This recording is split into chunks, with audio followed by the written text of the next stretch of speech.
You see, if we're going to be around for 10, 20,000 years, we have time to play, to explain, to justify, to examine, and to overcome.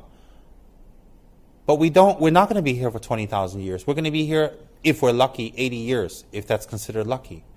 And why would we want to spend 30, 20, 40, 60 years realizing who we are, what we can do, and some of the barriers that we put up, and some of the games that we play with ourselves to protect, inverted commas, protect ourselves?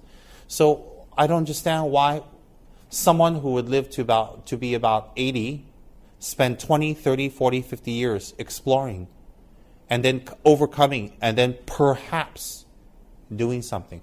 And that has boggled me since I was very, very young. Even before I studied Dharma intently, why people make themselves and people around them unhappy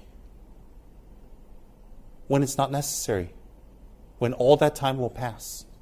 And I've seen so much in my growing up days of people who make each other unhappy, and now they're dead. And when they died quite unhappily. Some of us may believe in reincarnation, some of us may not be, but we need to believe in the here and now. And why do we need to make each other unhappy in the here and now?